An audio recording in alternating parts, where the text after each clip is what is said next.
नमोस्तु नमोस्तु नमोस्तु। इच्छामि इच्छामि इच्छामि। प्रथम प्रश्न रख रहे हैं दिलीप जी मुंबई से।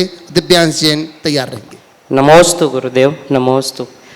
मानाश्री, मेरी धर्म गति कितनी है कि आप बहुत जितना है उतने में ही संतोष कीजिए, तो ज़्यादा हाय हाय मत कीजिए। तो महाराज जी, मैं सोचता हूँ जितना ज़्यादा अगर संतोष उसी में कर लेंगे तो महाराज जी हम जैसे धर्म प्रभावना दान बोलियाँ कैसे लेंगे महाराज जी। तो हम इस पैसे कमाने की इस आवश्यकता को हम इसे लालच का नाम दे सकते हैं या फिर मैं खुद लालची हूँ। देखो, आपकी पत्नी जो कहती बिल्कुल सही कहती है और आपका जो भाव है वो भी ठीक है, लेकिन दृष्टि को बदलने की ज़रूरत है। आपका भाव है कि मैं दान पुण्य करूं, इसके लिए पैसे कमाऊं, पर एक बात ध्यान रखना, शांति और धैर्यपूर्वक काम करोगे तो सही पैसे कमा पाओगे। ज़्यादा हाय हाय करोगे तो जो गांठ का वो भी गंवा दोगे। समझ गए? प्रयास करो, व्यापार कारोबार सब करो, पर उसे अपने ऊपर हावी मत होने दो। समझ गए? व्यापार यदि हम पर हावी हो गया तो हमारे काम का नहीं। हमको हमेशा व्यापार पर हावी होने का प्रयास करना चाहिए। अपनी आवश्यकताओं को सीमित करो, इच्छाओं को सीमित करो, और जो कमा रहे हो उसमें से बचा के त्याग करो, लगाओ। समझ गए? केवल इसलिए कि हमको खूब दान करना है और अंधी दौड़ में दौड़ जाओ तो शायद पैसा कमाने में भले सफल हो जाओ, पर अपने जीवन को आगे बढ़ाने में विफल हो जाओगे। तो पैसा भी कमाओ, जीवन को भी आगे बढ़ाओ। नमोस्तु गुरुदेव, नमोस्तु। दिव्यांश जी मुंबई से। नमोस्तु महाराज। महाराज, ब्रह्मांड में 6 द्रव्य, सारे द्रव्य यदि स्वतंत्र है तो पुद्गल में होने वाली हमारे आजू बाजू की घटनाएं, हमारे सांसारिक व्यवहार, ये हमारे जीव द्रव्य में, हमारी आत्मा में इतने विकार, इतनी भावनाएं कैसे उत्पन्न कर रहे हैं? पुद्गल द्रव्य जीव द्रव्य में इतने भावनाएं और विकार क्यों उत्पन्न कर रहे हैं? ये ना, हम लोक में देखते हैं शराब कोई पीता है तो उसका आदमी का दिमाग खराब होता है कि नहीं? तो शराब पीने के बाद जो मदमाती दशा है वो विकार है कि नहीं? वो विकार किसका है? हमारे चेतना का है। निमित्त क्या बना? शराब। तो जब शराब हमारा दिमाग खराब कर सकती तो मोह की मदिरा हमारा दिमाग केवल खराब नहीं कर सकती। समझ गए? जी महाराज। लीजिएगा। सजल जी जैन घोंची से। नमोस्तु महाराज जी। निखिल जैन बंडा से तैयार रहेंगे।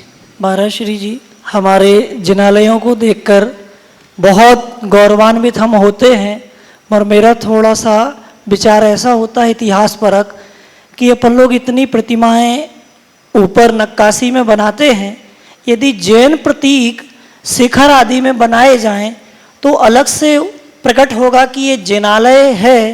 तो उसके लिए मार्गदर्शन प्रदान करने की कृपा करें। नमस्ते। सभी का अपना एक स्थापत्य और शिल्प होता है। शिल्प और स्थापत्य के अनुरूप ही चीज़ों का अंकन होता है, और सब मंदिरों में बनाए जाते एक एक प्रतीक बना देंगे तो अच्छे नहीं लगेंगे।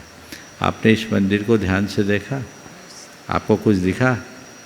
अद्वितीय हमारा। आपने प्रतीक देखे, दिगंबर मुद्राएं देखी जी, जैन प्रतीक देखे, तो वो सब इतिहास को लिखेगा, लेकिन उसको उसी हिसाब से देना चाहिए। केवल वो भर देंगे तो उसका सौंदर्य खत्म हो जाएगा। सीमा में जो शिल्प शास्त्र के अनुकूल है वही देना चाहिए। लीजिएगा। निखिल जैन बंडा से। और नमोस्तु महाराज जी।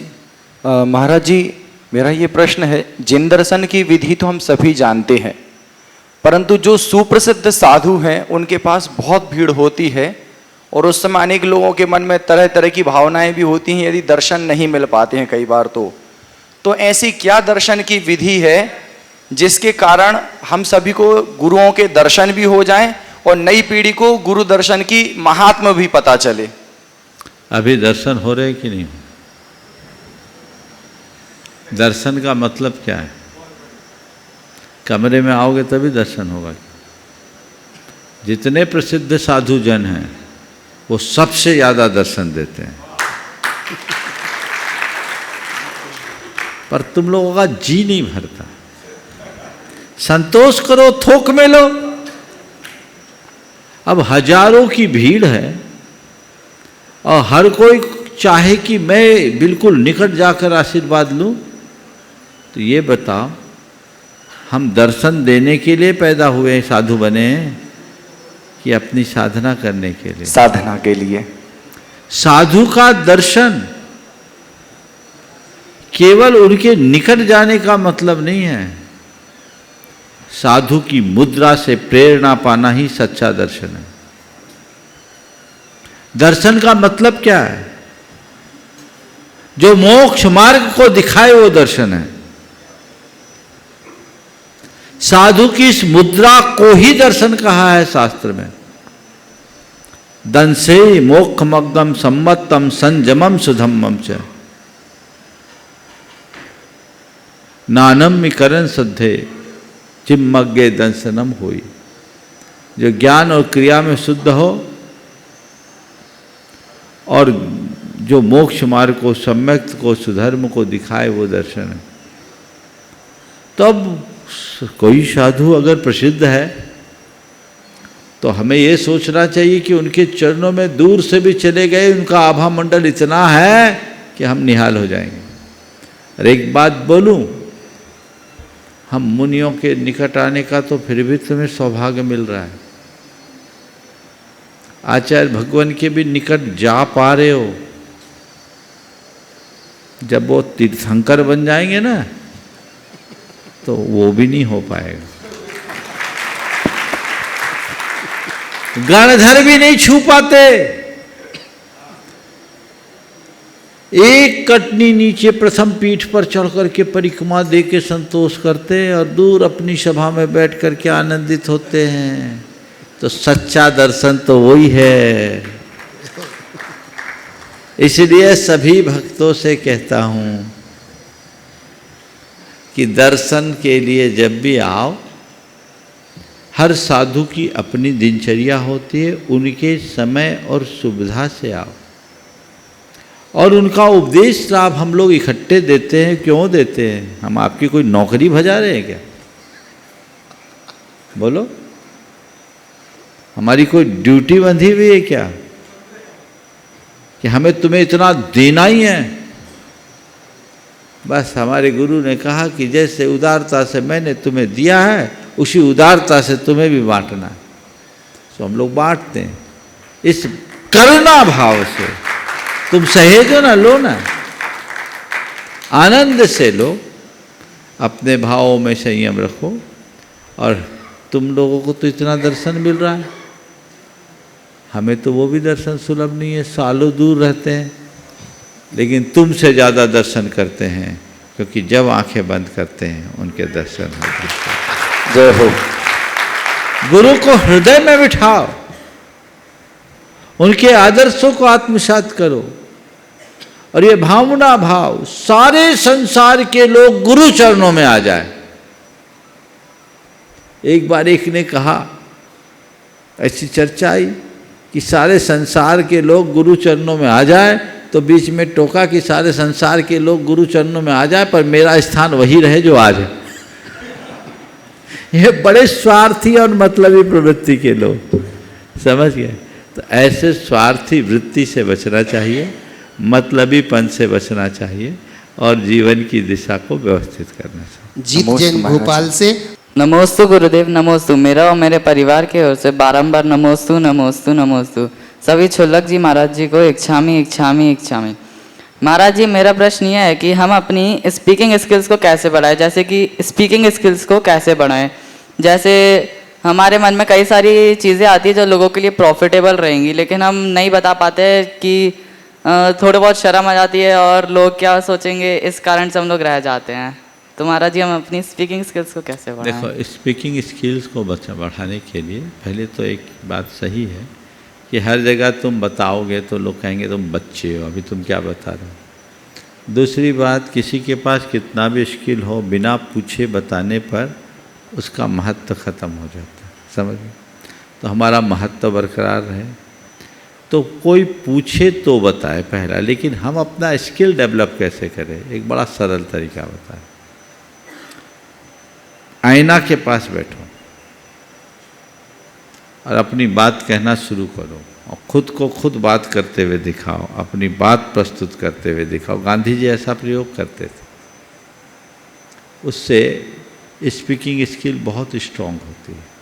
उसमें हमें समझ में आता है हमें कहाँ कब क्या बोलना है, कैसा उतार चढ़ाव रखना है, समझ गए।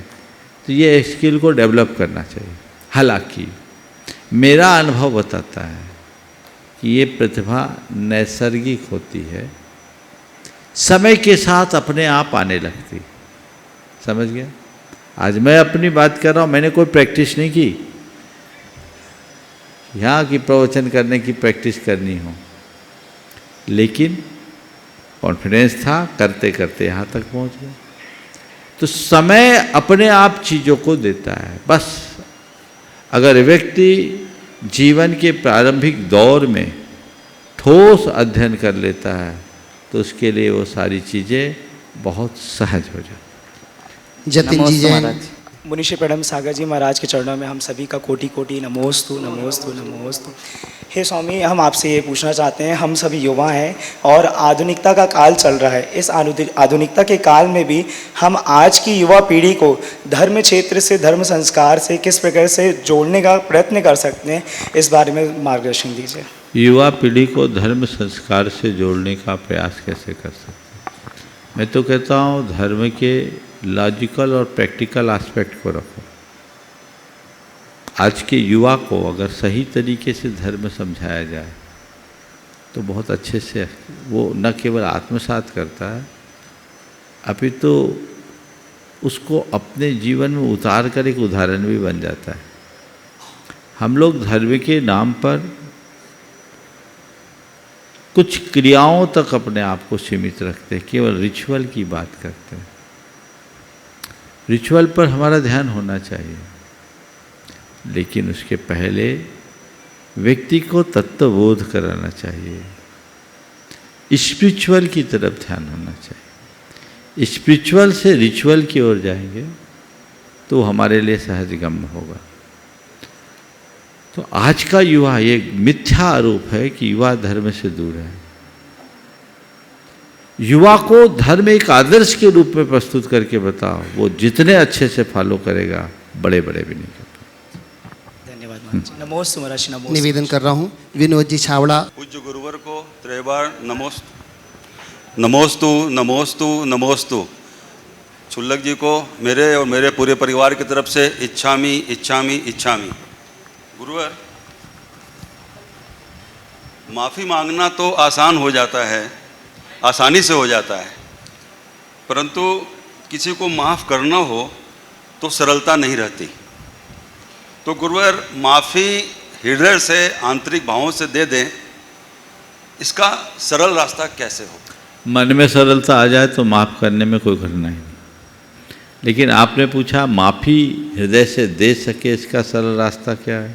मन को सरल बनाना, अपने ईगो को छोड़ना, चीज़ों को भूलना। हम लोग कोई भी चीज़ होती है बात को पकड़ लेते हैं, उसे प्रेस्टिजियस इशू बना लेते हैं, इसलिए माफ़ी देने के भाव हमारे हृदय में नहीं आते। अगर हम अपने मन को सरल कर ले और बाकी चीज़ों को नज़रअंदाज कर दें तो हमारे लिए माफ़ी में कोई कठिनाई नहीं। संदीप जी जैन मडावरा। नमोस्तु महाराज जी। छुल्लक जी महाराज जी के चरणों में क्षमी महाराज जी। महाराज जी, हम सामायिक करते हैं, अभिषेक करते हैं और पूजा करते हैं, तो महाराज जी मन में क्या विचार करके करें, क्या सोचें? सामायिक अभिषेक पूजा करते समय क्या विचार करें? अपने मन को शुभ में रमाए रखो, अशुभ विचारों से बचो। नमोस्तु। श्रीमती पीयूष जैन नेहानगर मकरोनिया सागर से। महाराज श्री के चरणों में त्रिबार नमोस्तु नमोस्तु नमोस्तु। छुल्लक जी के चरणों में इच्छामी इच्छामी इच्छामी। गुरुदेव, मेरी यह जिज्ञासा है कि कोई जीव यदि जीवन पर्यंत धर्म ध्यान करता है और अंत में उसकी अकाल मृत्यु हो जाती है या वो सुसाइड कर लेता है, तो उसे किस गति का बंध होता है? देखिए, अकाल मृत्यु होना बुरा नहीं, ऐसा मत सोचना कि किसी की अकाल मृत्यु हो गई तो उसकी दुर्गति हो गई, ऐसा नहीं। हमारे शास्त्रों में ऐसा वर्णन आता है कि प्रत्येक तीर्थंकरों के तीर्थ काल में 10 मुनिराज ऐसे होते हैं जिन पर बड़ा भयानक उपसर्ग होता है, और वो उपसर्ग में ध्यान मग्न होकर अनुत्तर विमानों में उत्पन्न होता है। द्वादशांग का एक अंग है अनुत्तरोपादिक दशांग। भयानक भयानक उपसर्ग, वो अकाल में ही दुनिया से गए। और इससे आगे 10 ऐसे मुनिराज होते हैं जो भयानक उपसर्ग को सहते हैं और उस घड़ी में भी ध्यान लगाकर केवल ज्ञान प्राप्त कर लेते हैं और निर्वाण को प्राप्त कर लेते हैं। उनको बोलते हैं अंतकृत केवली। उस अंग का नाम है अंतकृत दशांग। तो इसका तात्पर्य ये है, हम किस परिस्थिति में मरे ये महत्वपूर्ण नहीं है, मरते समय हमारी परिणति कैसी थी ये महत्वपूर्ण है। अकाल में भी मर रहे हैं, दुर्घटनाग्रस्त भी होकर मर रहे हैं, और यदि मेरे भाव अच्छे हैं तो मेरा उत्कर्ष पक्के तौर पर होगा। इसलिए यदि किसी की अकाल मृत्यु होती है तो उसको देखकर बिल्कुल भी घबराने की आवश्यकता नहीं है। लेकिन सुसाइड अपघात है। जो भी सुसाइड करता है वो महापाप करता है, क्योंकि हत्या हत्या है, चाहे पर की हो या स्व की। कोई व्यक्ति यदि आत्महत्या करता है तो उसे आत्महत्या में वही पाप लगता है जैसा कि किसी मनुष्य के द्वारा किसी जीते जागते दूसरे मनुष्य की हत्या में हो। समझ गए? तो हत्या को हत्या मानो, और कभी भी आत्महत्या करने की बात तो बहुत दूर की, भाव भी मन में नहीं आना चाहिए। जीवन को संभालना। नमोस्तु महाराज जी, नमोस्तु। लीजिएगा विजय जी वृत्ति श्रावक सिंगापुर से। नमोस्तु महाराज श्री, नमोस्तु इच्छामि महाराज श्री। महाराज श्री, आज एक बहन आई थी और खबर भी आ रही है कि वेस्ट बंगाल में, महाराज जी पश्चिम बंगाल में एक जगह निज़ामाबाद पुलरिया, तो उधर जैन मूर्ति को खंडित कर दिया गया, 2 भागों में उसको तोड़ दिया गया, और एक जैन मूर्ति को चोरी चली गई है, और साथ में जो दान पेटी थी महाराज श्री उस मंदिर में वो भी लेके चले गए हैं। तो महाराज श्री, इस काफ़ी गंभीर विषय है और इसमें आपका महाराज जी मार्गदर्शन चाहेंगे। देखिए, ये बहुत ही दुर्भाग्यपूर्ण बात है। अनाईजाम बाग पुरुलिया से 5-7 किलोमीटर दूर है। मैंने उस मंदिर के दर्शन किए। 2008 में मैं वहाँ गया था, 2009-8 में। अद्भुत मंदिर है, 2009 की बात है। और बहुत भव्य और मनोज्ञ प्रतिमाएं, लगभग 10वीं शताब्दी 11वीं शताब्दी की प्रतिमा, अद्भुत प्रतिमाएं थी। लेकिन जो सुना वो समाचार बहुत दुखद है और निंदनीय भी है। इसकी घोर भर्त्सना करनी चाहिए, और पूरे देश भर की जैन समाज को इस विषय में जागरूकता का संदेश देना चाहिए। शासन प्रशासन को के ऊपर दबाव डालकर जो भी दोषी है उनके ऊपर कानूनी कार्यवाही करनी चाहिए, उन्हें पकड़वाना चाहिए, ताकि ऐसे किसी दूसरे जिन प्रतिमा के साथ ना हो। बड़ी निर्ममतापूर्वक भगवान को 2 भागों में ऊपर से नीचे विभक्त कर दिया। ये तो बहुत बड़ी क्रूरता है, ये हत्या है हमारी श्रद्धा की। इसका प्रतिवाद होना चाहिए। पुरुलिया में जैन समाज छोटी है, पर पूरे देश भर के लोगों को कहना चाहिए कि हम आपके साथ हैं, आपको चिंता करने की ज़रूरत नहीं।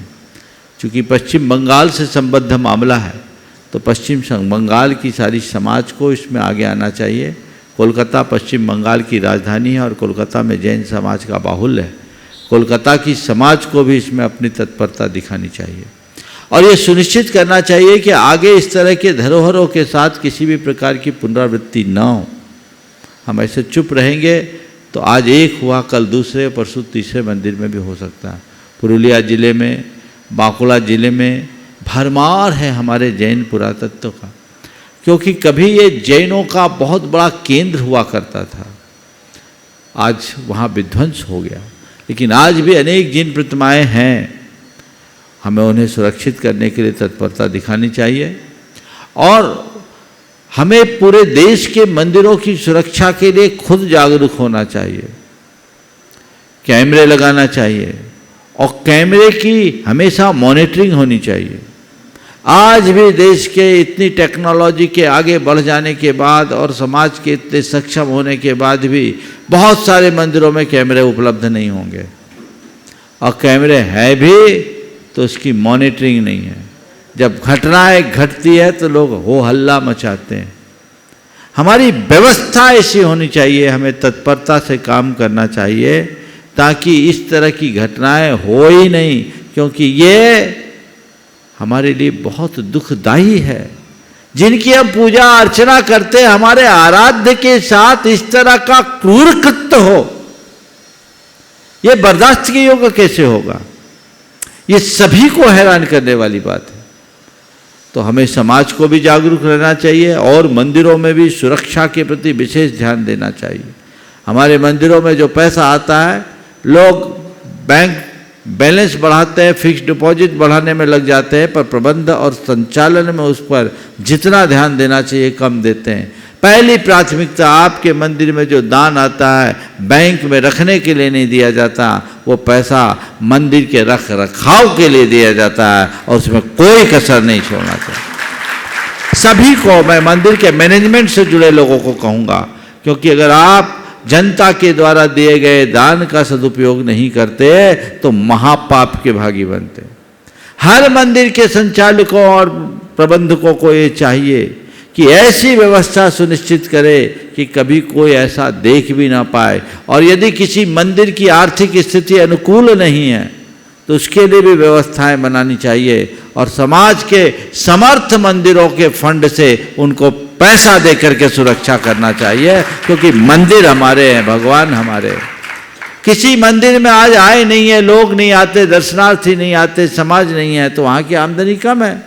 पर जिन मंदिरों में हजारों के घर जुड़े हुए हैं, जहाँ लाखों रुपया आता है, क्या वहाँ से पैसा नहीं दे सकते?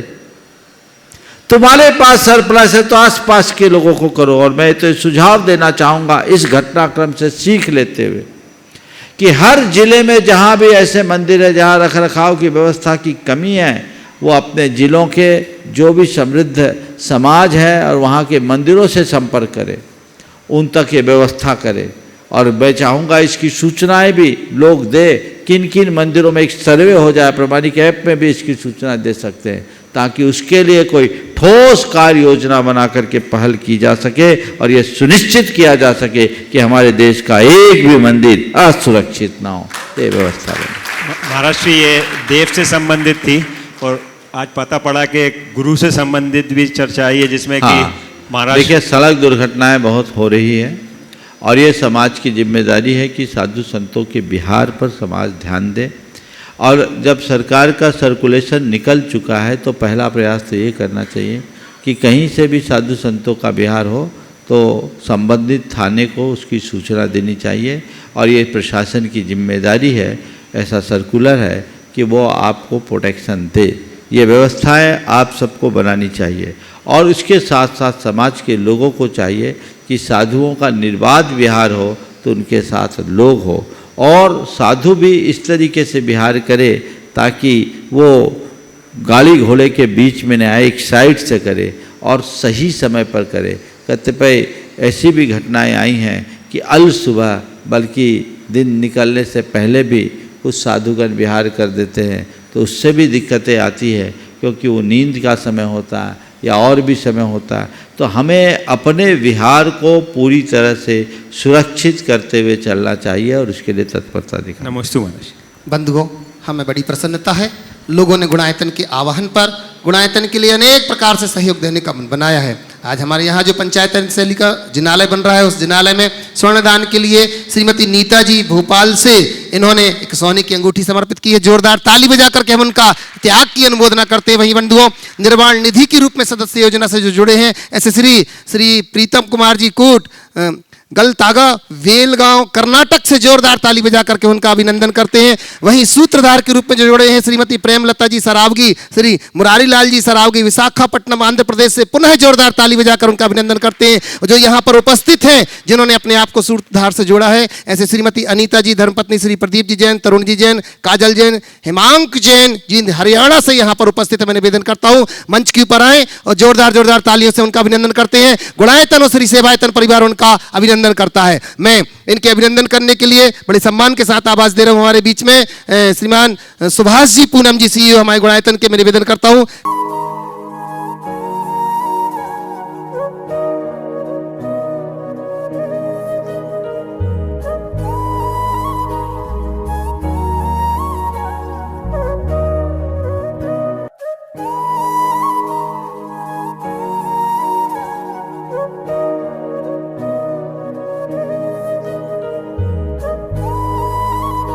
वही बंधुओं, मैं आपसे कहना चाहूंगा, यहां लगातार 3 दिवसों से जो भावना योग शिविर यहां पर चल रहा है, इस भावना योग शिविर के संपूर्ण शिविर के आयोजन का जो व्यय है, इसका व्यय हमारी आदरणीय सुनीता दीदी जी भाषा वाली ब्रह्मचारिणी दीदी ने यह व्यय किया है। मैं निवेदन करता हूं वो मंच के निकट आए और इनका अभिनंदन करने के लिए मैं यहां पर आवाज दे रहा हूं। हमारे बीच में श्रीमान हमारे गुणायतन के सीएफओ सुनील जी रेखा जी यहां पर उपस्थित हैं, आए और इनका अभिनंदन करेंगे। जोरदार तालियों के साथ हम आदरणीय हमारी सुनीता दीदी जी का अभिनंदन। एक बार मंच के निकट आ जाए दीदी, और लोग देख लें कि हमारी वही दीदी है जो सदैव त्याग के क्षेत्र में आगे रहती है। निवेदन कर रहा हूं मंच के निकट आए और आदरणीय मैं सुनील जी से सीएफओ जो कि हमारे गुणायतन के हैं, साथ ही साथ रेखा जी से निवेदन करता हूं, अभिनंदन करेंगे।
मैं निवेदन करता हूं इसी के साथ साथ हमारे बीच में बंधुओं जो कि इस भावना योग शिविर में योग के माध्यम से आपको हंसा करके और अंत में जाकर के योग निद्रा में सुलाते थे, ऐसे डॉक्टर नवीन जी योगाचार्य यहां पर उपस्थित हैं। बड़े सम्मान के साथ मैं उनको यहां पर बुला रहा हूं। पूरे परिवार के साथ यहां पर पहुंचे और पूज्य श्री के चरणों में वंदन कर आशीष पाएंगे। और इनका अभिनंदन करने के लिए मैं आवाज दे रहा हूं हमारे बीच में हमारे प्रशासक सिद्धार्थ जी यहां पर उपस्थित हैं। मैं निवेदन करता हूं आए और इनका अभिनंदन करेंगे। सदैव हंसमुख रहते हैं और सबको हंसाते रहते हैं, खिलखिलाते रहते हैं। जो खिलखिलाता है वो हमेशा खाता है। लीजिए पूज्य श्री से आशीर्वाद पाकर के इनका अभिनंदन करने के लिए मैं सिद्धार्थ जी से निवेदन करता हूं। और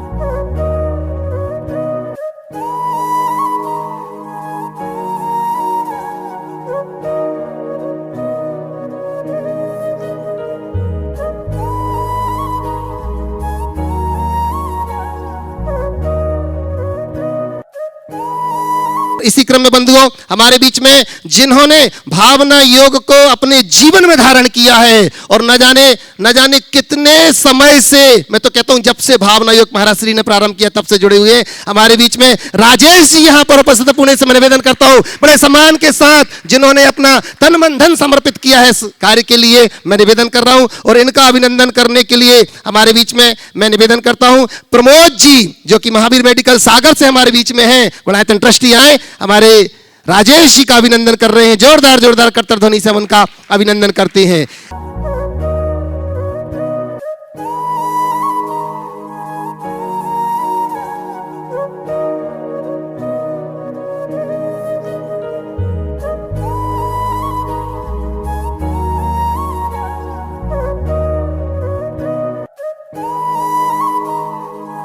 इसी क्रम में बंधुओं मैं बड़े सम्मान के साथ आवाज दे रहा हूं, हमारे बीच में सिंगापुर से व्रती श्रावक विवेक जी यहाँ पर उपस्थित हैं। मैं विवेक जी और अचिंत जी से भी निवेदन करता हूं, एक साथ दोनों यहाँ पर आ रहे हैं, जोरदार तालियों से उनका अभिनंदन करते हैं। और इनका अभिनंदन करने के लिए मैं आवाज दे रहा हूं अनिल जी त्रसला जी बरेली से, जो कि हमारे गुणायतन के ट्रस्टी हैं, आए का अभिनंदन करेंगे। साथ ही साथ बुला रहा हूं मैं सुमत प्रकाश जी कानपुर से, बड़े सम्मान के साथ कृपया आइएगा और हमारे सिंगापुर के इन दोनों भाइयों का अभिनंदन कर रहे हैं। आप लोग तालियों की गड़गड़ाहट कम नहीं होनी चाहिए। ये वो लोग हैं जिन्होंने अपना तन मन धन सब कुछ समर्पित किया है बंधुओं इस गुणायतन के लिए और इस भावना योग को पूर्ण करने के लिए।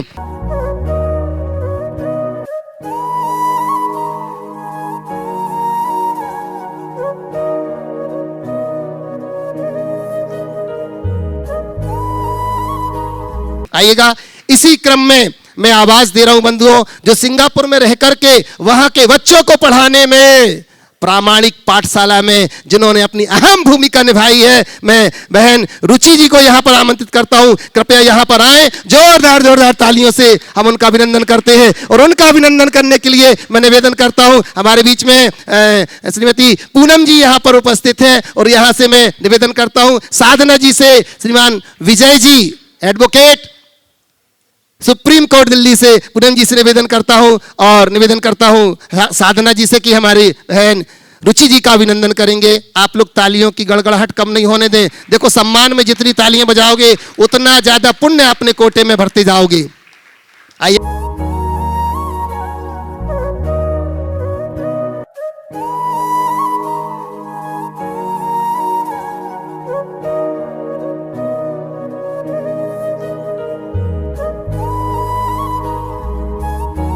बंधुओं, और इसी क्रम में अब मैं आवाज दे रहा हूं बंधुओं, 3 दिन का शिविर लगा।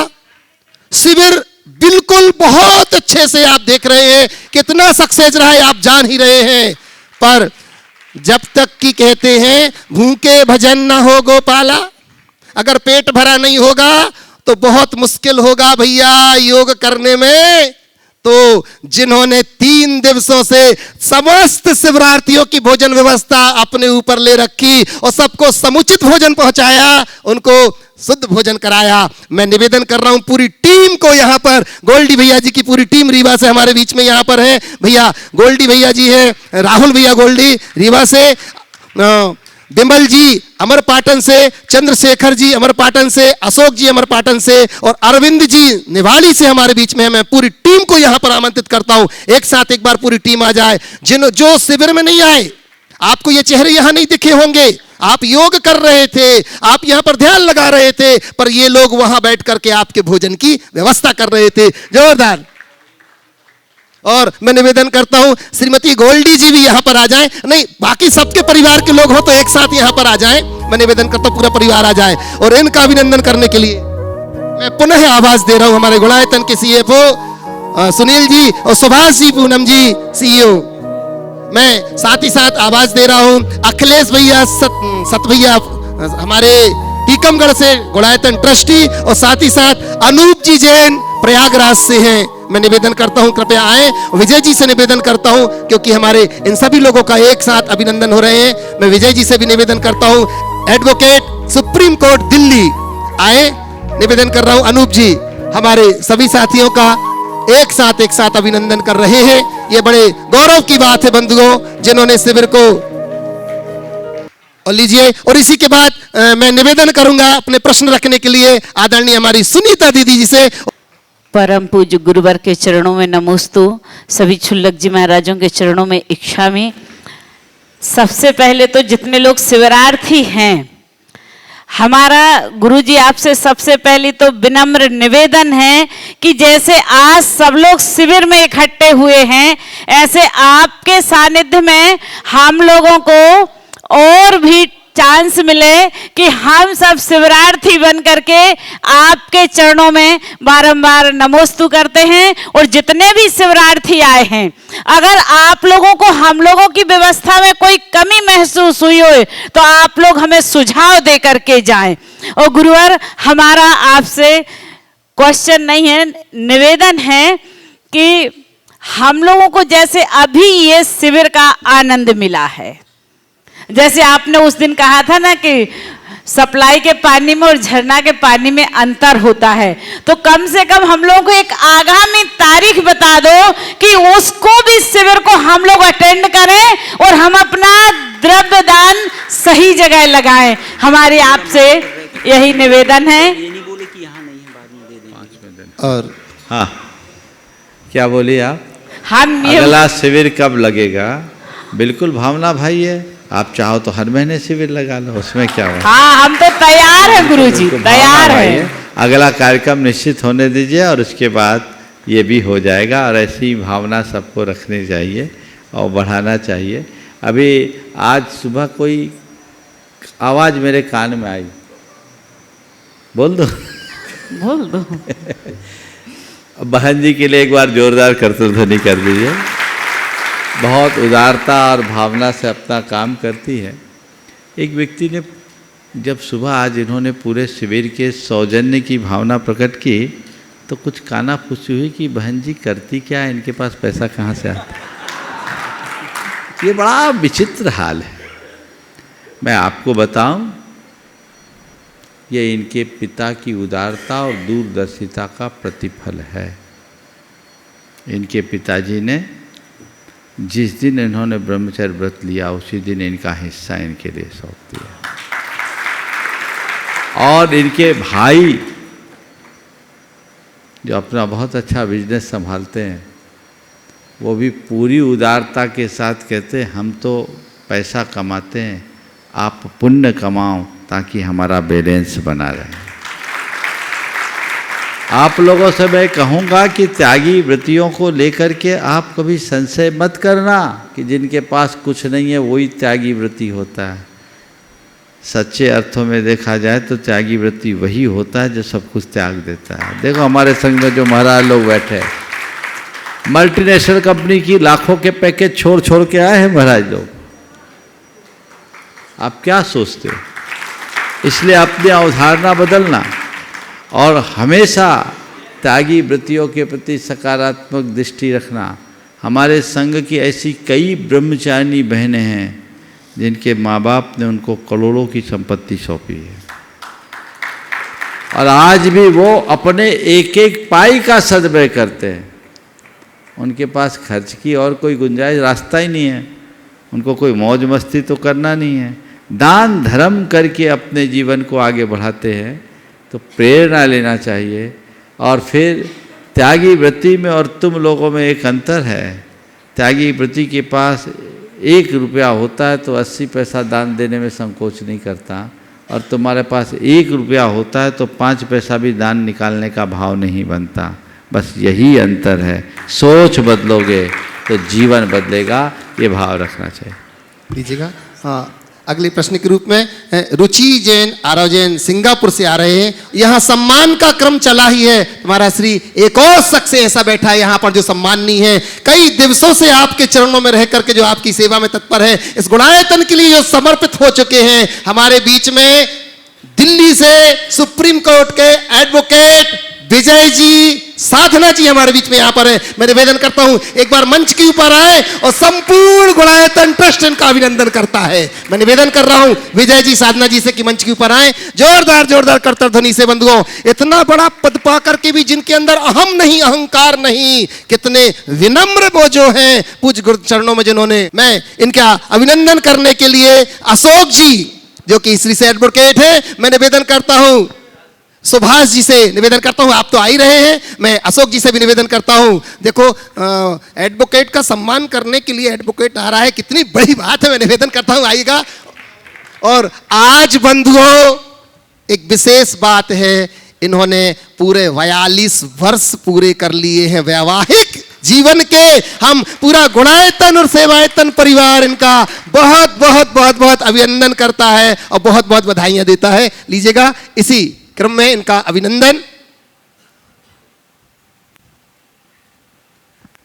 सुभाष जी, पूनम जी, निवेदन करता हूं आप निशा जी पहाड़िया हमारे बीच में मैं निवेदन करता हूं। हमारे गुणायतन के शिरोमणि संरक्षक जयपुर से निशा जी पहाड़िया मैं निवेदन करता हूं एक बार मंच के ऊपर आए और हमारी साधना जी का अभिनंदन में आपका सहयोग जरूर हो। निशा जी पहाड़िया जी से निवेदन करता हूं जयपुर से, जो कि गुणायतन के शिरोमणि संरक्षक है, कृपया आइएगा और इस अभिनंदन की कड़ी में आपका सहयोग जरूर हो। बंधुओं, आज इन्होंने पूज्य श्री से आशीष लेकर के गणधर वलय विधान भी किया है, वो विशुद्धि बढ़ाई है और आज तो गणधर वलय के इन्होंने उपवास भी प्रारंभ कर दिए हैं। देखना, संपत्ति होने के बाद त्याग का भाव हो जाए और अकेले सिर्फ धन का त्याग नहीं, जिन्होंने अपने शरीर से भी त्यागने का मन बनाया, ऐसे निशा जी पहाड़िया जी के लिए जोरदार ताली बजा करके हम बहुत बहुत बहुत बहुत उनका अभिनंदन करते हैं। मैं निवेदन करूंगा, हमारे CEO सुभाष जी कुछ कह रहे हैं। मैं कुछ दो शब्द विजय जी के बारे में बोलना चाहता हूँ। एडवोकेट विजय जैन, जो दिल्ली सुप्रीम कोर्ट के लीडिंग एडवोकेट है और गुरु भक्त हैं, और पिछले दिनों से जब से महाराज श्री से जुड़े हैं, इतना इनका समर्पण भाव है। हमेशा कोई भी प्रॉब्लम हो या कुछ भी कानून के बारे में कोई जानकारी लेनी हो या कुछ भी हो, आगे बढ़ के हमेशा अपना समय इन्होंने दिया है और देते रहे हैं। अभी भी पिछले 5-6 दिनों से आए हुए हैं। डेली जितनी भी हमारी समस्याएं हैं सबका समाधान हमको दे रहे हैं और बहुत इनका समर्पण है। जितनी इनका मैं स्वागत करूं उतना कम है। इसी बात से, गुरुदेव के आशीर्वाद से हमारी कमेटी ने आपको मुख्य विधि सलाहकार नियुक्त किया है। मैं 4 लाइन का लेटर है जो हमारे अध्यक्ष महोदय ने बनाकर भेजा है। श्री एडवोकेट विजय कुमार जी जैन, अधिवक्ता सुप्रीम कोर्ट न्यू दिल्ली। आपकी कर्मठता एवं भक्ति भाव के फलस्वरूप आपको परम पूज्य मुनि श्री 108 प्रमाण सागर जी महाराज का आशीर्वाद मिलता रहा है। हम सबकी भावना है कि आपके प्रतिभाशाली व्यक्तित्व एवं कुशल निर्देशन में गुणायतन उत्तरोत्तर प्रगति के मार्ग पर अग्रसर हो। आपका संस्था के प्रति सदैव समर्पण एवं योगदान रहा है। संत शिरोमणि आचार्य श्री 108 विद्यासागर जी महाराज के मंगल आशीर्वाद एवं गुणायतन प्रणेता, भावना योग एवं शंका समाधान के प्रवर्तक, प्रखर वक्ता परम पूज्य मुनि श्री 108 प्रमाण सागर जी महाराज के आशीर्वाद से गुणायतन प्रबंधकारिणी समिति द्वारा आपको गुणायतन का मुख्य विधि सलाहकार मनोनीत किया गया है। इसके लिए आप अत्यंत बधाई के पात्र हैं। आशा करते हैं कि भविष्य में भी आप इसी प्रकार संस्था की प्रगति के लिए अपना महत्वपूर्ण योगदान देते रहेंगे। गुणायतन एवं श्री सेवायतन परिवार की ओर से आपको बहुत बहुत शुभकामनाएं। इसी सद्भावना के साथ धन्यवाद सहित आपका स्नेही विनोद काला, अध्यक्ष। तो आप बहुत हम ठीक है। और साथ साथ मैं अपने रूप में बधाई देता हूं आपकी सालगिरह के लिए, विवाह की सालगिरह। अभी विजय कुमार जी के बारे में मैं जरूर कहना चाहूँगा। इधर आ जाओ, साथ में आओ। ये बहुत ही सरल चित्त और समर्पित व्यक्तित्व के धनी हैं और पिछले कई माहों से बराबर अपनी सेवाएं दे रहे हैं। आगे भी इनका ऐसा ही मनोभाव है। ऐसे व्यक्ति को सामाजिक संस्थाओं से जोड़ने पर हमारी संस्थाओं का भी गौरव बढ़ता है और मैं ये कहूँगा कि विजय जी एक प्रेरणा है। हमें और आगे बढ़ना चाहिए और हमारे साथ बहुत बड़ी टीम है जो और लोग भी है। अभी अशोक जी भी यहाँ आए थे, वो भी बहुत अच्छा योगदान अपना दे रहे हैं। हमें समाज के हर प्रतिभाशाली व्यक्ति का सही मूल्यांकन कर उनका सदुपयोग करना चाहिए और जीवन को आगे बढ़ाना चाहिए। विजय जी ने जो अपनी जीवन की दिशा मोड़ी है, मैं उनको आशीर्वाद देता हूँ, उसी तरह आगे बढ़ते रहे। लीजिएगा, प्रामाणिक पाठशाला में कर्मठता से जिन्होंने अपना योगदान दिया है सिंगापुर में, रुचि जी, आरव जी, और इसके बाद अंजुला जी, राहुल जी, मेरठ। नमोस्तु महाराज जी, मेरा ये प्रश्न है कि हम जू में जाकर सारे एनिमल्स को देखकर क्या वो सही है? बहुत अच्छी बात। पहले तो मैं चाहूँगा एक बार ये रुचि बहन का जोरदार करतल ध्वनि से अभिनंदन कर दें। ये बहुत ही समर्पित और धर्मनिष्ठ महिला है। पिछले अनेक वर्षों से प्रामाणिक समूह के कार्यों में बहुत तत्परता से जुटी हुई है। खासकर प्रामाणिक पाठशाला में इनका बहुत बड़ा योगदान है। और अभी मुझे मालूम पड़ा जैन संघ पूना के नेतृत्व में बहुत सारे युवा भाई आए हैं और उनके साथ ये अभी सराक क्षेत्र में 5 दिवसीय 5 दिवसीय शिविर संपन्न करके आई। ये बहुत अच्छी बात है। जो जैन संघ पुरा के वो भी एक बार खड़े हो जाए। एक बार सराक क्षेत्र के सारे भाई जो लोग वहाँ सराक क्षेत्र में काम करने वाले देश के विभिन्न भागों से ये युवा भाई आए हैं, बहुत अच्छी बात है। पिछली वर्ष भी इन लोगों ने किया था और ये बहुत अच्छे कार्य है। लोगों को प्रेरणा लेनी चाहिए और ऐसे लोगों का हमें तहे दिल से स्वागत करना चाहिए। एक बार जोरदार करतल ध्वनि से हम उनका स्वागत कर दें। अब मैं आरव के सवाल पर आता हूँ। उसने क्या पूछा था कि जू में जाकर के एनिमल्स को देखना क्या ठीक है, गलत है। क्योंकि जू में जिन एनिमल्स को रखा गया उसमें उनकी स्वतंत्रता बाधित होती। आपके मनोरंजन को रखा गया, जानकारी के लिए अब जरूरत नहीं है। आज को सब चीज़ें आपको इंटरनेट में उपलब्ध है। ऐसे स्थिति में जानवरों को रखने से उनको पीड़ा तो होती है। अब तो इस पर विचार करना चाहिए राष्ट्रीय और अंतर्राष्ट्रीय स्तर पर कि इन जानवरों के निर्बाध विचरण का अधिकार कैसे सुरक्षित रखा जाए। अगर कोई कानूनी रास्ता निकले विजय जी, तो इस पर भी विचार करना चाहिए। क्या आज के समय में जू का रखना प्रासंगिक है? उनको प्रताड़ना है, पीड़ा है, उनकी आज़ादी का खंडन है। इसलिए हमें उसको अवॉइड करना चाहिए। महाराज श्री, इसी को कंटिन्यू करके मैं पूछूंगी, वाटर पार्क जाना सही है क्या? वाटर पार्क देखिए, वाटर पार्क और जू में अंतर है। वाटर पार्क में त्रस्त-जीव नहीं होते, जल है, जल का विघात होता है। तो उस दृष्टि से अब ये मौज मस्ती के लिए जो करते हैं, मैं उसके लिए कुछ नहीं कहूँगा, ना हाँ कहूँगा ना कहूँगा। लेकिन ऐसा भी उचित नहीं है कि मैं उसको निषिद्ध कह दूँ, क्योंकि आप लोग हैं। पुराने ज़माने में राजा महाराजा नदियों में जाकर जल कीड़ा करते थे, तालाबों में जाकर के जल कीड़ा करते थे। अब नदी तालाब तो कीड़ा लायक बचे नहीं, सो टेक्नोलॉजी का प्रयोग करके वाटर पार्क बनाने लगे और वो व्यवस्था कर लिए। तो मैं आप लोगों के रंग में भंग करना नहीं चाहता, पर मैं इतना ज़रूर कहना चाहूँगा कि जितना संयम रखोगे उतना सुखी रहो। नमस्ते महाराज। जोरदार तालियां। और अंजुला जी, राहुल जी, बंधुओं, एक चीज आपसे जरूर कहना चाहूंगा। इस भावना योग शिविर में अपन ने सब लोगों का सम्मान कर लिया। लगभग जो लोग आए उनके लिए भी ताली बजा दी, पर जिनके माध्यम से ये शिविर लगा, अगर वो नहीं होते तो ये शिविर नहीं होता। हमने गुरु जी के लिए क्या किया, तो जोरदार जयकारा के साथ पूज्य गुरुदेव के चरणों में वंदन करते हैं। जय बोलिए भावना योग प्रवर्तक पूज्य मुनिवर श्री प्रमाण सागर जी महाराज की। सुनो सुनो सुनो, अब काम कर ही रहे हो तो आधा काम क्यों करो, और पूरा करो। हमारे पांचों क्षुल्लक जी ने क्या कमी रखी? बस वहीं पहुंच ही रहा हूं महाराज जी। हाँ, और हमारे ब्रह्मचारी जी ने क्या कमी रखी? एक बार सबके लिए जय बोले। चलिए आगे बढ़ो। क्षुल्लक जी के चरणों में कोटि कोटि इच्छामि महाराज, सभी क्षुल्लक जी महाराज की। बस 2 मिनट का समय और है, बस बोलिए अंजुला जी। मेरे परिवार की तरफ से त्रिबार नमोस्तु महाराज श्री, इच्छामि महाराज श्री। महाराज श्री, मैं रोज मंदिर में पूजा करती हूँ, पर लेकिन विधान भी करती हूँ, पूजा भी करती हूँ। लेकिन कोई ये कह देता है कि इतनी पूजा करने से, इतना विधान करने से क्या है? जब भी हम पूजा विधान में ही भटके पड़े हैं, पूजा में ही भटके पड़े हैं, तो ऐसा हमें क्या करना चाहिए? उनको अगर ऐसा लगता है कि पूजा में भटके पड़े हैं तो उनको भटकने दो।